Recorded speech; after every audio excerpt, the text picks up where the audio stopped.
Invest in yourself লিখেছেন Francis এ তেলা। আপনার কি মনে হয় আপনার ভেতরের অসীম সম্ভাবনাগুলো এখনও সুপ্ত রয়ে গেছে? আপনি কি আপনার ব্যক্তিগত এবং পেশাগত জীবনে আরও বেশি কিছু অর্জন করতে চান, কিন্তু পথ খুঁজে পাচ্ছেন না? আজ আমরা এমন একটা বইয়ের গভীরে ডুব দেব যা আপনাকে শেখাবে জীবনের সবচেয়ে গুরুত্বপূর্ণ বিনিয়োগটা কোথায় করতে হবে। আমরা কথা বলছি সেই কালজয়ী বার্তা নিয়ে যা আপনাকে নিজের মূল্য বুঝতে এবং নিজের ওপর বিনিয়োগের গুরুত্ব উপলব্ধি করতে সাহায্য করবে। বইটা হলো ইনভেস্ট ইন ইয়োরসেলফ। এই অডিও বুক সামারি শোনার পর আপনার জীবন কিভাবে বদলে যেতে পারে তার একটা ধারণা দিতে পারি। আপনি নিজের সবচেয়ে বড় সম্পদ হিসেবে নিজেকে চিনতে পারবেন, আপনার সময়কে কার্যকরভাবে ব্যবহার করার কৌশলটাও শিখবেন, আপনার মনকে প্রতিনিয়ত আপগ্রেড করার উপায়টুকু জানতে পারবেন, নিজের স্বাস্থ্যকে গুরুত্ব দেওয়ার প্রয়োজনীয়তা উপলব্ধি করবেন, আপনার নেটওয়ার্ককে শক্তিশালী করবার কৌশল শিখবেন, মোটিভেশনের থেকে ডিসিপ্লিনের আসল শক্তি আবিষ্কার করবেন এবং সবচেয়ে গুরুত্বপূর্ণ শেখা জ্ঞানকে কিভাবে কাজে লাগাতে হয় তা বুঝতে শিখবেন এখানে। সুতরাং চলুন শুরু করা যাক আত্ম উন্নয়নের এই অসাধারণ যাত্রা, যেখানে আপনি শিখবেন কিভাবে নিজের উপর বিনিয়োগ করে জীবনের সর্বোচ্চ সম্ভাবনাকে উন্মোচন করা যায়। ওয়েলকাম টু অডিজ্ঞান। আত্ম উন্নয়ন এবং সফলতার এই যাত্রায় আমরা সবসময় আপনাদের পাশে আছি।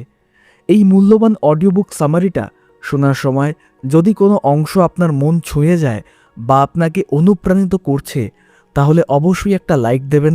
আপনার কমেন্ট আমাদের জন্য খুবই গুরুত্বপূর্ণ, তাই আপনার ভাবনাগুলো জানাতে আমাদের ভুলবেন না। আমাদের এমন আরও অনুপ্রেরণামূলক কন্টেন্ট পেয়ে যাবেন এইখানেই। এখনই সাবস্ক্রাইব করুন এবং আপনার প্রিয়জনদের সাথে শেয়ার করে তাদেরও এই জ্ঞানের আলোয় আলোকিত করুন। আপনার সমর্থন আমাদের এগিয়ে চলার অনুপ্রেরণা। প্রথম অধ্যায়, আপনি নিজেই আপনার সবচেয়ে বড় সম্পদ। বইটার প্রথম এবং সবচেয়ে গুরুত্বপূর্ণ বার্তা হলো আপনি নিজেই আপনার জীবনের সবচেয়ে বড় সম্পদ। লেখক ফ্রান্সিস এ তেলা জোর দিয়ে বলেছেন, জীবনের সবচেয়ে লাভজনক বিনিয়োগ হলো নিজের ওপর বিনিয়োগ। আমরা প্রায়শই অর্থ, সম্পত্তি বা বাহ্যিক সাফল্যের পেছনে ছুটি, কিন্তু ভুলে যাই যে আমাদের ভেতরে শক্তি, জ্ঞান এবং দক্ষতা হলো আসল মূলধন। সত্যিকারের সফলতা আসে যখন একজন ব্যক্তি নিজেকে বোঝে, বিশ্বাস করে এবং নিজের উন্নতিতে সময় দেয়। এই অধ্যায়ে লেখক আমাদের বোঝাতে চেয়েছেন যে নিজের যত্ন নেওয়া এবং নিজের উন্নতিতে সময় দেওয়া কতটা জরুরি। ঠিক যেমন একটা গাছকে বেড়ে ওঠার জন্য নিয়মিত পানি এবং সার দিতে হয়, ঠিক তেমনি আমাদের মন, শরীর এবং আত্মাকেও পুষ্টি ও পরিচর্যা প্রয়োজন। নিজের ওপর বিনিয়োগ মানে কেবল অর্থ ব্যয় করা নয়, বরং নিজের সময়, শক্তি এবং মনোযোগকে নিজের উন্নতির জন্য কাজে লাগানো। নিজের ওপর বিনিয়োগের অর্থ কী? আত্মসচেতনতা বৃদ্ধি, নিজের শক্তি, দুর্বলতা, আবেগ এবং মূল্যবোধ সম্পর্কে গভীরভাবে জানা, এটাই আপনার প্রথম ধাপ। যখন আপনি নিজেকে ভালোভাবে চিনতে পারবেন, তখনই আপনি জানতে পারবেন আপনার কোথায় উন্নতি প্রয়োজন। দক্ষতা উন্নয়ন, নতুন দক্ষতা শেখা বা বিদ্যমান দক্ষতাগুলোকে আরও ধারালো করা। এটা হতে পারে একটা নতুন ভাষা শেখা, একটা নতুন সফটওয়্যার ব্যবহার করা, বা আপনার পেশার সাথে সম্পর্কিত কোনো কোর্স করা। শারীরিক ও মানসিক স্বাস্থ্য, নিজের শরীর এবং মনের যত্ন নেওয়া, পর্যাপ্ত ঘুম, পুষ্টিকর খাবার, নিয়মিত ব্যায়াম এবং মানসিক চাপ কমানোর কৌশলগুলো এর সঙ্গে অন্তর্ভুক্ত। একটা সুস্থ শরীর এবং মনই আপনাকে সর্বোচ্চ পারফর্ম করতে সাহায্য করবে। ব্যক্তিগত বৃদ্ধি, নিজের সীমাবদ্ধতাগুলো অতিক্রম করা, নতুন অভিজ্ঞতা অর্জন করা এবং জীবনের প্রতি ইতিবাচক দৃষ্টিভঙ্গি গড়ে তোলা। এটা আপনার আত্মবিশ্বাস বাড়াবে এবং আপনাকে জীবনের চ্যালেঞ্জগুলো মোকাবিলা করতে সাহায্য করবে। লেখক একটি গুরুত্বপূর্ণ বিষয় তুলে ধরেছেন, যখন আপনি নিজের উপর বিনিয়োগ করেন, তখন এর ফল কেবল একার জীবনেই সীমাবদ্ধ থাকে না। আপনার উন্নতি আপনার পরিবার, আপনার কর্মক্ষেত্র এবং আপনার চারপাশের সমাজেও ইতিবাচক প্রভাব ফেলে। একজন উন্নত মানুষ একটা উন্নত সমাজ গড়তে সাহায্য করে। তাই নিজের উপর বিনিয়োগগুলোকে কোনো খরচ হিসেবে না দেখে বরং ভবিষ্যতের জন্য একটা অপরিহার্য বিনিয়োগ হিসেবে দেখা উচিত। এটা এমন একটা বিনিয়োগ যার রিটার্ন আপনি জীবনের প্রতিটা ধাপে পেয়ে যাবেন। দ্বিতীয় অধ্যায়, সময় আপনার আসল সম্পদ। ইনভেস্ট ইন ইয়োরসেলফ বইটার দ্বিতীয় অধ্যায়ে লেখক সময়ের গুরুত্ব নিয়ে আলোচনা করেছেন এবং এটিকে আমাদের জীবনের সবচেয়ে মূল্যবান সম্পদ হিসেবেও আখ্যায়িত করেছেন। আমরা প্রায়শই অর্থের মূল্য বুঝি, কিন্তু সময়ের মূল্য বুঝতে ব্যর্থ হই। অথচ অর্থ ফিরে পাওয়া যায়, কিন্তু একবার চলে যাওয়ার সময় আর কখনো ফিরে আসে না। সময়কে সঠিকভাবে ব্যবহার করার গুরুত্ব এখানে তুলে ধরা হয়েছে। লেখক বলেছেন, আমাদের সবার কাছে দিনে 24 ঘন্টা সময় থাকে। ধনী, গরিব, সফল, ব্যর্থ সবার কাছেই এই 24 ঘন্টাই সমান। পার্থক্যটা তৈরি হয় কে কিভাবে এই সময়টাকে ব্যবহার করছে তার উপর। যারা সফল তারা সময়ের প্রতিটা মুহূর্তকে সচেতনভাবে কাজে লাগায়, আর যারা ব্যর্থ তারা সময়কে অবহেলা করে। সময়কে কিভাবে আপনার আসল সম্পদে পরিণত করবেন? লক্ষ্য নির্ধারণ। আপনার দিনের, সপ্তাহের, মাসের এবং জীবনের দীর্ঘমেয়াদী লক্ষ্যগুলো পরিষ্কারভাবে নির্ধারণ করুন। যখন আপনার লক্ষ্য স্পষ্ট থাকবে, তখন আপনি বুঝতে পারবেন কোন কাজগুলো গুরুত্বপূর্ণ এবং কোনগুলো নয়। অগ্রাধিকার ঠিক করা, অর্থাৎ প্রায়োরিটাইজেশন। আপনার কাজগুলোকে গুরুত্বের ভিত্তিতে সাজান। কোন কাজগুলো আপনার লক্ষ্যের সাথে সরাসরি সম্পর্কিত এবং কোনগুলো কম গুরুত্বপূর্ণ তা চিহ্নিত করুন। সময় ব্যবস্থাপনার কৌশল। বিভিন্ন সময় ব্যবস্থাপনার কৌশল ব্যবহার করুন, যেমন পোমোডারো টেকনিক। 25 মিনিট মনোযোগ দিয়ে কাজ করা, তারপর 5 মিনিটের বিরতি নেওয়া। এটা মনোযোগ ধরে রাখতে সাহায্য করে। Time blocking. আপনার ক্যালেন্ডারে নির্দিষ্ট কাজের জন্য নির্দিষ্ট সময় ব্লক করে রাখা। To do list. প্রতিদিনের কাজগুলো একটা লিস্টে লিখে রাখা এবং সম্পন্ন হওয়ার পর টিক চিহ্ন দেওয়া। এটা আপনাকে সংগঠিত থাকতে সাহায্য করবে। বিক্ষিপ্ততা দূর করা। সোশ্যাল মিডিয়া, অপ্রয়োজনীয় নোটিফিকেশন এবং অন্যান্য মনোযোগ ভঙ্গকারী বিষয়গুলো থেকে দূরে থাকুন। কাজের সময় ফোন সাইলেন্ট রাখুন এবং অপ্রয়োজনীয় ট্যাব বন্ধ করুন। অল্প অল্প করে শেখা। প্রতিদিন অল্প সময় করে নতুন কিছু শেখার বা বই পড়ার জন্য ব্যয় করলে তা দীর্ঘমেয়াদে বড় পরিবর্তন আনতে পারে। লেখক বলেছেন, প্রতিদিন মাত্র 15 থেকে 30 মিনিট অবধি যদি আপনি নতুন কোনো দক্ষতা শিখতে চান বা কোনো বই পড়তে ব্যয় করেন, তাহলে 1 বছরে আপনি অনেক কিছু শিখে ফেলবেন, যা আপনার জীবনকে বদলে দেবে। না বলতে শেখা। অপ্রয়োজনীয় অনুরোধ বা মিটিংয়ে না বলতে শিখুন, যা আপনার মূল্যবান সময় নষ্ট করে। আপনার সময়কে রক্ষা করাই আপনার দায়িত্ব। লেখক একটা শক্তিশালী বার্তা দিয়েছেন, সময়কে অবহেলা করা মানে নিজের সম্ভাবনাকে অবহেলা করা। প্রতিটা মুহূর্তকে সচেতনভাবে কাজে লাগানোর মাধ্যমে আপনি আপনার জীবনকে আপনার ইচ্ছে মতো গড়ে তুলতে পারেন। সময়কে সঠিকভাবে ব্যবহার করা শিখলে আপনি আপনার লক্ষ্য অর্জনে অনেক এগিয়ে যাবেন এবং আপনার জীবনকে আরও অর্থপূর্ণ করে তুলতে পারবেন। তৃতীয় অধ্যায়, প্রতিদিন আপনার মনকে আপগ্রেড করুন। ইনভেস্ট ইন ইয়োরসেলফ বইয়ের 3য় অধ্যায়ে লেখক আমাদের মনকে একটা কম্পিউটারের সাথে তুলনা করেছেন। তিনি বলেছেন, ঠিক যেমন একটা কম্পিউটারকে সচল এবং শক্তিশালী রাখতে নিয়মিত সফটওয়্যার আপডেট দিতে হয় এবং নতুন প্রোগ্রাম ইনস্টল করতে হয়, ঠিক তেমনি আমাদের মনকেও প্রতিনিয়ত আপগ্রেড করতে হবে। মনকে যত বেশি ব্যবহার করা যায় এবং নতুন জ্ঞান দেওয়া যায়, তত বেশি এটা শক্তিশালী হয়। আমাদের মন একটা অবিশ্বাস্য শক্তিশালী যন্ত্র, কিন্তু যদি আমরা এটাকে নতুন তথ্য, নতুন ধারণা এবং নতুন চ্যালেঞ্জ দিয়ে পুষ্টি না দিই, তাহলে এটা স্থবির হয়ে পড়বে এবং এর পূর্ণ সম্ভাবনাকে কাজে লাগানো যাবে না। মনকে আপগ্রেড করার অর্থ হলো এটাকে নতুন জ্ঞান অর্জন, নতুন দক্ষতা তৈরি এবং নতুন দৃষ্টিভঙ্গি গ্রহণ করতে উৎসাহিত করা। কিভাবে আপনার মনকে প্রতিদিন আপগ্রেড করবেন? নতুন জ্ঞান অর্জন। বই পড়া। প্রতিদিন বিভিন্ন ধরনের বই পড়ুন। আত্মোন্নয়ন, বিজ্ঞান, ইতিহাস, জীবনী। বই পড়া আপনার জ্ঞানকে প্রসারিত করে এবং নতুন ধারণা দেয়। Online course. বিভিন্ন অনলাইন প্ল্যাটফর্মে যেমন কোর্সেরা, এডেক্স, খান একাডেমি অসংখ্য ফ্রি এবং পেড কোর্স পাওয়া যায়। আপনার আগ্রহের বিষয় বা কেরিয়ারের জন্য প্রয়োজনীয় দক্ষতাগুলো শিখুন। পডকাস্ট এবং অডিও বুক। যাতায়াতের সময় বা ব্যায়াম করার সময় পডকাস্ট বা অডিও বুক শুনুন। এটা আপনাকে নতুন ধারণা এবং দৃষ্টিভঙ্গি জানতে সাহায্য করবে। ডকুমেন্টারি এবং শিক্ষামূলক ভিডিও। ইউটিউব বা অন্যান্য প্ল্যাটফর্মে শিক্ষামূলক ডকুমেন্টারি বা ভিডিও দেখুন। কমফর্ট জোন থেকে বের হওয়া। নতুন অভিজ্ঞতা গ্রহণ করুন। এমন কাজ করুন যা আপনাকে চ্যালেঞ্জ করে এবং আপনার কমফর্ট জোন থেকে আপনাকে বের করে আনে। এটা হতে পারে একটা নতুন শখ, নতুন কিছু শুরু করা, একটা নতুন জায়গায় ভ্রমণ করা, বা এমন কোনো একটা কাজ করা যা আপনার আগে কখনো আপনি করেননি। নতুন অভিজ্ঞতা মস্তিষ্কের নিউরাল সংযোগগুলিকে শক্তিশালী করে। নিজেকে প্রশ্ন করা। প্রতিদিন নিজেকে প্রশ্ন করুন, আমি আজ কি শিখলাম, আমি কিভাবে আরও ভালো হতে পারি, আমার সীমাবদ্ধতাগুলো কি এবং কিভাবে আমি সেগুলো অতিক্রম করতে পারি। এবং এই ধরনের প্রশ্ন আপনাকে আত্মপ্রতিফলন করতে এবং নিজের ভুল থেকে শিখতে সাহায্য করবে। সমস্যা সমাধান। প্রতিদিন ছোট ছোট সমস্যা সমাধানের চেষ্টা করুন। এটা আপনার বিশ্লেষণাত্মক ক্ষমতা বাড়াবে এবং আপনার মনকে তীক্ষ্ণ করবে। সৃজনশীলতা বৃদ্ধি। সৃজনশীল কাজে নিজেকে যুক্ত করুন। ছবি আঁকা, লেখালেখি করা, গান বাজানো বা যে কোনো ধরনের শিল্পকলা আপনার মনকে নতুনভাবে চিন্তা করতে উৎসাহিত করবে। মাইন্ডফুলনেস এবং মেডিটেশন। মনকে শান্ত রাখা এবং বর্তমান মুহূর্তে মনোযোগ দেওয়া মনকে আপগ্রেড করার একটা গুরুত্বপূর্ণ অংশ। মাইন্ডফুলনেস এবং মেডিটেশন মানসিক চাপ কমায় এবং মনোযোগটা বাড়ায়। লেখক বলেছেন, আমাদের মন একটা পেশির মতো, এটাকে যত বেশি ব্যবহার করা হবে তত বেশি শক্তিশালী হবে। প্রতিদিন সচেতনভাবে আপনার মনকে আপগ্রেড করার মাধ্যমে আপনি আপনার চিন্তাভাবনার ক্ষমতা, সমস্যা সমাধানের দক্ষতা এবং সৃজনশীলতাকে বহুগুণ বাড়িয়ে তুলতে পারেন। এটা আপনার জীবনকে আরও সমৃদ্ধ এবং অর্থপূর্ণ করে তুলবে। চতুর্থ অধ্যায়, নিজের স্বাস্থ্যকে গুরুত্ব দিন, আগলে রাখুন। ইনভেস্ট ইন ইয়োরসেলফ বইয়ের চতুর্থ অধ্যায়ে লেখক ফ্রান্সিস এ তেলা স্বাস্থ্যের গুরুত্বকে জীবনের ভিত্তি হিসেবে বর্ণনা করেছেন। তিনি বলেছেন, শারীরিক ও মানসিক স্বাস্থ্য ভালো না থাকলে কোনো স্বপ্ন পূরণই সম্ভব নয়।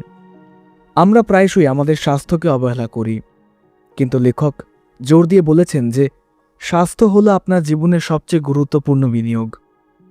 আপনার শরীর হলো একটা মন্দির। যদি আপনার শরীর সুস্থ না থাকে তাহলে আপনার মন ভালোভাবে কাজ করতে পারে না। আপনি আপনার লক্ষ্য অর্জনে মনোনিবেশ করতে পারবেন না, আপনার ইচ্ছাশক্তি কমে যাবে এবং আপনার জীবনের গুণগত মান হ্রাস পাবে। কিভাবে নিজের স্বাস্থ্যকে গুরুত্ব দেবেন এবং আগলে রাখবেন? পুষ্টিকর খাবার। আপনার শরীরকে জ্বালানি হিসেবে পুষ্টিকর খাবার দিন। প্রক্রিয়াজাত খাবার, অতিরিক্ত চিনি এবং অস্বাস্থ্যকর চর্বি এড়িয়ে চলুন। প্রচুর ফল, সবজি, শস্য এবং প্রোটিন সমৃদ্ধ খাবার খান। পর্যাপ্ত পানি পান করাও অপরিহার্য। একটা সুষম খাদ্য আপনার শরীরকে শক্তি যোগাবে এবং আপনার মনকে সতেজ রাখবে। নিয়মিত শারীরিক ব্যায়াম। প্রতিদিনের ছোট ছোট অভ্যাস যেমন হাঁটা, জগিং, সাইক্লিং বা যে কোনো ধরনের শারীরিক কার্যকলাপ স্বাস্থ্যের উন্নতিতে সাহায্য করে। ব্যায়াম কেবল আপনার শরীরকে শক্তিশালী করে না, এটা মানসিক চাপ কমায়, মেজাজ ভালো রাখে এবং মস্তিষ্কের কার্যকারিতা বাড়ায়। প্রতিদিন অন্তত 30 মিনিট মাঝারি ধরনের ব্যায়াম করার চেষ্টা করুন। পর্যাপ্ত ঘুম। পর্যাপ্ত এবং মানসম্মত ঘুম মস্তিষ্কের কার্যকারিতা এবং সামগ্রিক স্বাস্থ্যের জন্য অপরিহার্য। ঘুমের সময় শরীর নিজেকে মেরামত করে এবং মন বিশ্রাম নেয়। ঘুমের অভাব মনোযোগের অভাব, মেজাজ খারাপ এবং রোগ প্রতিরোধ ক্ষমতা কমানোর কারণ হতে পারে। প্রতিদিন 7 থেকে 8 ঘন্টা গভীর ঘুম নিশ্চিন্ত করুন। একটা নির্দিষ্ট সময় ঘুমোতে যাওয়া এবং ঘুম থেকে ওঠার অভ্যাস গড়ে তুলুন। Stress management. মানসিক চাপ স্বাস্থ্যের জন্য নীরব ঘাতক। দীর্ঘস্থায়ী চাপ আপনার শারীরিক এবং মানসিক স্বাস্থ্যের মারাত্মক ক্ষতি করতে পারে। মেডিটেশন, মাইন্ডফুলনেস, গভীর শ্বাস প্রশ্বাসে ব্যায়াম, যোগা এবং প্রকৃতিতে সময় কাটানোর মতো কৌশলগুলো মানসিক চাপ কমাতে সাহায্য করে। আপনার পছন্দের শখ বা বিনোদনমূলক কাজ করে নিজেকে চাপমুক্ত রাখুন। নিয়মিত স্বাস্থ্য পরীক্ষা করা। নিয়মিত চিকিৎসকের সাথে পরামর্শ করুন এবং প্রয়োজনীয় স্বাস্থ্য পরীক্ষা করান। এটা কোনো গুরুতর সমস্যা হওয়ার আগেই তা চিহ্নিত করতে এবং প্রতিরোধ করতে সাহায্য করবে। নেতিবাচক অভ্যাস ত্যাগ। ধূমপান, অতিরিক্ত মদ্যপান এবং অন্যান্য ক্ষতিকারক অভ্যাস ত্যাগ করুন। এই অভ্যাসগুলো আপনার স্বাস্থ্যের ওপর মারাত্মক নেতিবাচক প্রভাব ফেলে। লেখক বলেছেন, স্বাস্থ্যই সম্পদ। এই কথাটা কেবল একটা প্রবাদ নয়, এটা একটা জীবন দর্শন। নিজের স্বাস্থ্যকে গুরুত্ব দেওয়া মানে নিজের জীবনকে গুরুত্ব দেওয়া। যখন আপনার শরীর এবং মন সুস্থ থাকবে তখন আপনি আপনার সর্বোচ্চ সম্ভাবনাকে কাজে লাগাতে পারবেন এবং আপনার স্বপ্ন পূরণ করতে পারবেন। নিজের স্বাস্থ্যের ওপর বিনিয়োগ করা মানে নিজের ভবিষ্যতের উপর বিনিয়োগ করা। পঞ্চম অধ্যায়, আপনার নেটওয়ার্কই আপনার নেটওয়ার্থ। ইনভেস্ট ইন ইয়োরসেলফ বইয়ের ৫ম অধ্যায়ে লেখক সামাজিক সম্পর্কের গুরুত্ব নিয়ে আলোচনা করেছেন এবং বলেছেন যে আপনার নেটওয়ার্কই আপনার নেটওয়ার্থ। এর অর্থ হল আপনার জীবনে আপনার সফলতা কেবল আপনার ব্যক্তিগত দক্ষতা বা জ্ঞানের উপর নির্ভর করে না, বরং আপনি কাদের সাথে সম্পর্ক রাখেন এবং আপনার সামাজিক বৃত্তটা কতটা শক্তিশালী তার উপর নির্ভর করে। সঠিক মানুষের সাথে সম্পর্ক স্থাপন এবং একটি সহায়ক পরিবেশ তৈরি করা আপনার ব্যক্তিগত এবং পেশাগত জীবনে ব্যাপক উন্নতি আনতে পারে। মানুষ সামাজিক প্রাণী। শক্তিশালী সামাজিক সম্পর্ক আমাদের মানসিক চাপ কমাতে, নতুন সুযোগ তৈরি করতে এবং আমাদের আত্মবিশ্বাস বাড়াতে সাহায্য করবে। কিভাবে আপনার নেটওয়ার্ককে আপনার নেটওয়ার্থে পরিণত করবেন? সঠিক মানুষের সাথে সময় কাটানো। লেখক জোর দিয়ে বলেছেন যে যারা আপনার চেয়ে ভালো, যারা আপনাকে অনুপ্রাণিত করে, যারা ইতিবাচক এবং যারা আপনার লক্ষ্য অর্জনে সাহায্য করতে পারে তাদের সাথে সময় কাটান। নেতিবাচক বা বিষাক্ত সম্পর্কগুলো আপনার শক্তি কেড়ে নেয় এবং আপনার অগ্রগতিকে বাধাগ্রস্ত করে। গুরুত্বপূর্ণ সম্পর্ক তৈরি করুন। কেবল পরিচিতি বাড়ানো নয়, বরং গভীর এবং অর্থপূর্ণ সম্পর্ক তৈরি করুন। মানুষের সাথে বিশ্বাস এবং পারস্পরিক শ্রদ্ধার সম্পর্ক গড়ে তুলুন। এটা হতে পারে আপনার মেন্টর, সহকর্মী, বন্ধু বা পরিবারের সদস্য। মূল্য যোগ করা। যখন আপনি কোনো নেটওয়ার্ক তৈরি করেন তখন কেবল কি পেতে পারেন তা না ভেবে আপনি কিভাবে অন্যদের জন্য মূল্য যোগ করতে পারেন সেইটা ভাবুন। অন্যদের সাহায্য করুন, তাদের সমস্যার সমাধানে অবদান রাখুন। যখন আপনি অন্যদের সাহায্য করেন তখন তারাও আপনাকে সাহায্য করতে আগ্রহী হয়। সক্রিয়ভাবে যোগাযোগ রাখা। আপনার নেটওয়ার্কের সাথে নিয়মিত যোগাযোগ রাখুন। কেবল প্রয়োজন হলেই যোগাযোগ না করে মাঝে মাঝে তাদের খোঁজ নিন, তাদের সাফল্যে অভিনন্দন জানান বা তাদের সাথে কফি খেতে যান। বিভিন্ন প্ল্যাটফর্ম ব্যবহার। পেশাদার নেটওয়ার্কিং প্ল্যাটফর্ম যেমন লিঙ্কডইন, শিল্প সম্মেলন, সেমিনার বা কর্মশালায় অংশ নিন। এটা আপনাকে নতুন মানুষের সাথে পরিচিত হওয়ার সুযোগ করে দেবে। শ্রোতা হওয়া। ভালো নেটওয়ার্কার হতে হলে ভালো শ্রোতা হওয়া জরুরি। অন্যের কথা মনোযোগ দিয়ে শুনুন, তাদের প্রয়োজনগুলো বোঝার চেষ্টা করুন। বৈচিত্র্যপূর্ণ নেটওয়ার্ক। বিভিন্ন ক্ষেত্রে এবং বিভিন্ন পটভূমির মানুষের সাথে সম্পর্ক তৈরি করুন। এটা আপনাকে নতুন ধারণা এবং দৃষ্টিভঙ্গি জানতে সাহায্য করবে। লেখক বলেছেন, আপনার নেটওয়ার্ক কেবল আপনার পেশাগত জীবনেই নয়, আপনার ব্যক্তিগত জীবনেও সুখ এবং সন্তুষ্টি আনতে পারে। একটা শক্তিশালী এবং ইতিবাচক নেটওয়ার্ক আপনাকে চ্যালেঞ্জ মোকাবিলা করতে, নতুন সুযোগ খুঁজে পেতে এবং আপনার স্বপ্ন পূরণ করতে সাহায্য করবে। নিজের উপর বিনিয়োগের একটা গুরুত্বপূর্ণ অংশ হল আপনার সামাজিক পুঁজি বা নেটওয়ার্ককে শক্তিশালী করা। ৬ষ্ঠ অধ্যায়। মোটিভেশন নয়, ডিসিপ্লিনই আসল শক্তি। ইনভেস্ট ইন ইয়োরসেলফ বইয়ের ৬ষ্ঠম অধ্যায় লেখক মোটিভেশন এবং ডিসিপ্লিনের মধ্যে পার্থক্য এবং এর গুরুত্ব নিয়ে আলোচনা করেছেন। তিনি একটা শক্তিশালী বার্তা দিয়েছেন। মোটিভেশন একটা শুরু করার স্ফুলিঙ্গ হলেও ডিসিপ্লিনই সেই বাতাস যা আগুনকে জ্বালিয়ে রাখে। আমরা প্রায়শই মোটিভেশনের পেছনে ছুটি, কিন্তু মোটিভেশন ক্ষণস্থায়ী। আসল শক্তি আসে ডিসিপ্লিন বা শৃঙ্খলার মাধ্যমে। মোটিভেশন হলো একটা আবেগ যা আপনাকে কোনো একটা কাজ শুরু করতে উৎসাহিত করে, কিন্তু যখন সেই আবেগ কমে যায় তখন মোটিভেশন হারিয়ে যায়। অন্যদিকে ডিসিপ্লিন হলো একটা অভ্যাস, একটা মানসিকতা যা আপনাকে আপনার লক্ষ্য অর্জনের জন্য প্রতিদিন কাজ করতে বাধ্য করে, এমনকি যখন আপনার মোটিভেশন থাকে না তখনও। কেন ডিসিপ্লিনই আসল শক্তি? কেন? ধারাবাহিকতা। ডিসিপ্লিন আপনাকে প্রতিদিন ছোট ছোট পুনরাবৃত্তিমূলক কাজ করতে সাহায্য করে, যা সফলতার ভিত্তি তৈরি করে। সফলতা রাতারাতি আসে না, এটা ধারাবাহিক প্রচেষ্টার ফল। অভ্যাস গঠন। ডিসিপ্লিনের মাধ্যমে আপনি ইতিবাচক অভ্যাস গড়ে তুলতে পারেন। যখন একটি কাজ অভ্যাসে পরিণত হয় তখন সেটা করার জন্য আপনার মোটিভেশনের প্রয়োজন হয় না, এটা স্বয়ং সক্রিয়ভাবে ঘটে। লক্ষ্য অর্জন। মোটিভেশন আপনাকে লক্ষ্য দেখতে সাহায্য করে, কিন্তু ডিসিপ্লিন আপনাকে সেই লক্ষ্যে পৌঁছাতে সাহায্য করে। এটা আপনাকে কঠিন সময়েও এগিয়ে নিয়ে যায়। আত্মনিয়ন্ত্রণ। ডিসিপ্লিন আপনার আত্মনিয়ন্ত্রণের ক্ষমতা বাড়ায়।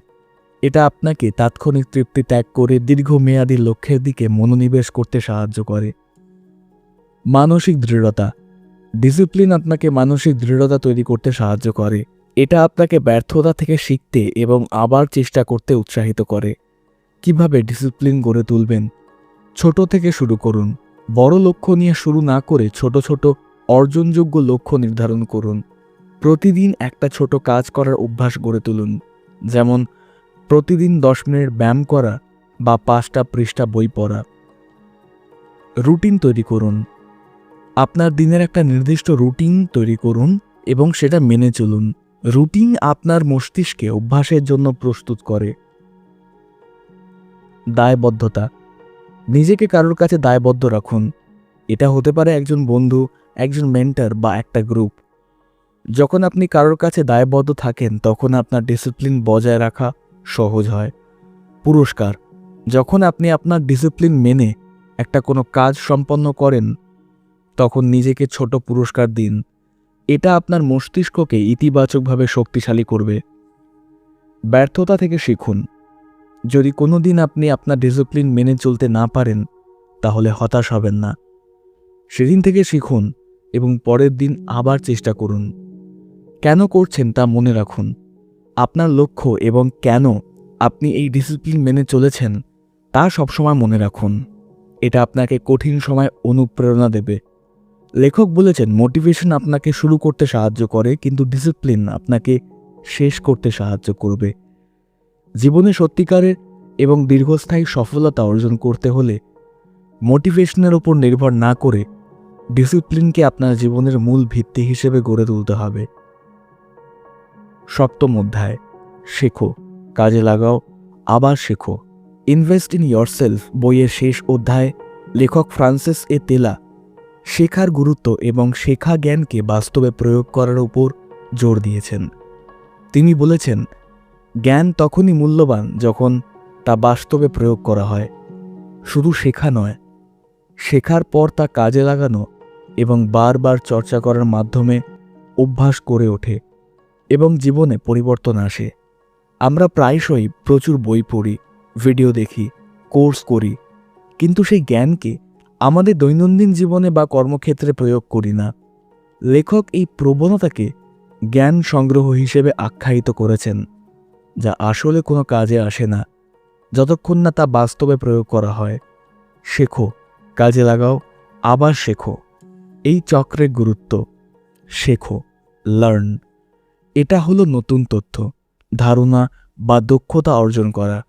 বই পড়া, অনলাইন কোর্স করা, পডকাস্ট শোনা বা বিশেষজ্ঞদের কাছ থেকে শেখা, এসবই শেখার অংশ। কিন্তু শেখা কেবল প্রথম ধাপ।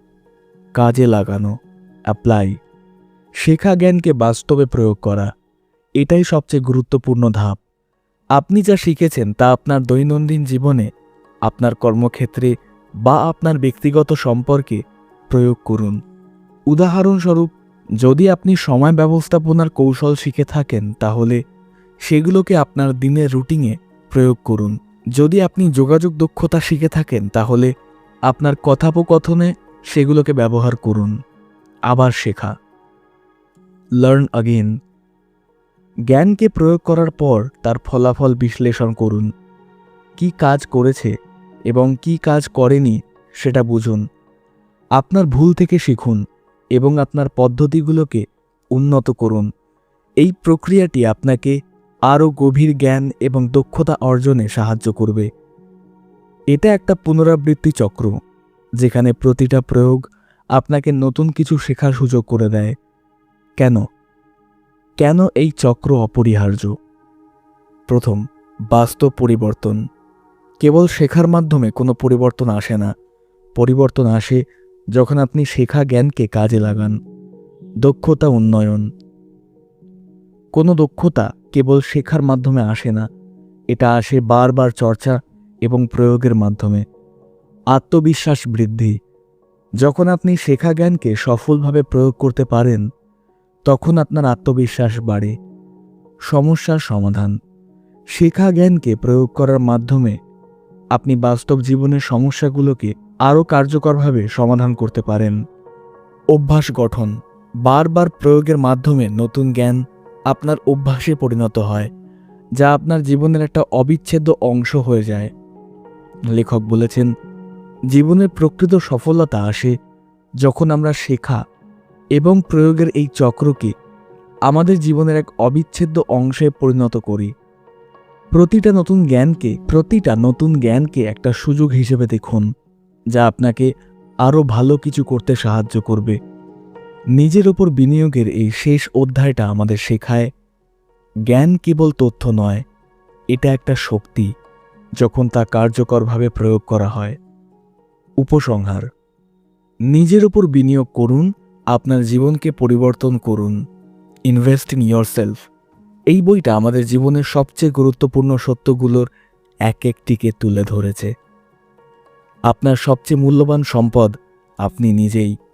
এই অডিও বুক সামারিটা শোনার পর আপনার কাছে হয়তো এই মূল বইটা পড়ার প্রয়োজন আর হবে না, কারণ আমরা প্রতিটা গুরুত্বপূর্ণ বার্তা এবং অধ্যায়ের মূল নির্যাস এখানে তুলে ধরেছি। এই বইটা থেকে আমরা যে শীর্ষ 5টি মূল শিক্ষা গ্রহণ করতে পারি তা হল: আপনি আপনার সবচেয়ে বড় সম্পদ। আপনার জ্ঞান, দক্ষতা এবং সুস্থতা হলো আপনার আসল মূলধন। নিজের ওপর বিনিয়োগ করা জীবনের সবচেয়ে লাভজনক সিদ্ধান্ত, যা আপনাকে ব্যক্তিগত ও পেশাগত জীবনে সর্বোচ্চ সাফল্য এনে দেবে। সময় আপনার আসল সম্পদ। অর্থ ফিরে পাওয়া যায়, কিন্তু সময় নয়। আপনার সময়কে সচেতনভাবে ব্যবহার করুন। লক্ষ্য নির্ধারণ করুন, অগ্রাধিকার ঠিক করুন এবং বিক্ষিপ্ততা দূর করে প্রতিটা মুহূর্তকে কাজে লাগান। প্রতিদিন অল্প সময় নতুন কিছু শেখার জন্য ব্যয় করুন। প্রতিদিন আপনার মনকে আপগ্রেড করুন। আপনার মন একটা শক্তিশালী কম্পিউটার। এটাকে নতুন জ্ঞান, নতুন ধারণা এবং নতুন চ্যালেঞ্জ দিয়ে প্রতিনিয়ত আপগ্রেড করুন। বই পড়ুন, অনলাইন কোর্স করুন, কমফর্ট জোন থেকে বের হন এবং নিজেকে প্রশ্ন করুন। নিজের স্বাস্থ্যকে গুরুত্ব দিন, আগলে রাখুন। সুস্থ শরীর ও মনই সফলতার ভিত্তি। পুষ্টিকর খাবার, নিয়মিত ব্যায়াম, পর্যাপ্ত ঘুম এবং স্ট্রেস ম্যানেজমেন্টের মাধ্যমে আপনার শারীরিক ও মানসিক স্বাস্থ্যের যত্ন নিন। স্বাস্থ্যই প্রকৃত সম্পদ। মোটিভেশন নয়, ডিসিপ্লিনই আসল শক্তি। মোটিভেশন ক্ষণস্থায়ী, কিন্তু ডিসিপ্লিন আপনাকে ধারাবাহিকতা এবং লক্ষ্য অর্জনে সাহায্য করবে। ছোট ছোট অভ্যাস করে তুলুন, রুটিন মেনে চলুন এবং নিজেকে দায়বদ্ধ রাখুন। শেখা জ্ঞানকে বাস্তবে প্রয়োগ করুন এবং বারবার চর্চা করুন। আপনার জীবন আপনার হাতে। নিজের ওপর বিনিয়োগ করা মানে নিজের স্বপ্ন পূরণ করার একটা শক্তিশালী ভিত্তি তৈরি করা। নিজের মন, শরীর এবং অভ্যাসকে উন্নত করার মাধ্যমে একজন ব্যক্তি তার স্বপ্ন পূরণ করতে পারে এবং দুনিয়াও তাকে সম্মান ফিরিয়ে দেবে। আজই এই শিক্ষাগুলো আপনার জীবনে প্রয়োগ করা শুরু করুন। আশা করি ইনভেস্ট ইন ইয়োরসেলফ বইটার এই বিস্তারিত অডিও বুক সামারিটা আপনার ভালো লেগেছে এবং আপনাদের জীবনে নতুন কিছু যোগ করতে পেরেছে। এই ধরনের অনুপ্রেরণামূলক এবং শিক্ষামূলক কন্টেন্ট যদি আপনার ভালো লাগে, তাহলে আমাদের চ্যানেল অডিজ্ঞানকে লাইক করে উৎসাহিত করুন। আপনার মূল্যবান কমেন্ট আমাদের জন্য খুব গুরুত্বপূর্ণ, তাই আপনার ভাবনাগুলো আমাদের জানান। নতুন অডিও বুক সামারি এবং আত্ম উন্নয়নমূলক বিষয়বস্তু পেতে এখনই সাবস্ক্রাইব করুন এবং আপনার বন্ধু ও পরিবারের সাথে শেয়ার করে তাদের এই জ্ঞানের আলোয় আলোকিত করুন। আপনাদের সমর্থন আমাদের অনুপ্রেরণা। ধন্যবাদ এবং আপনাদের জীবন সফল হোক।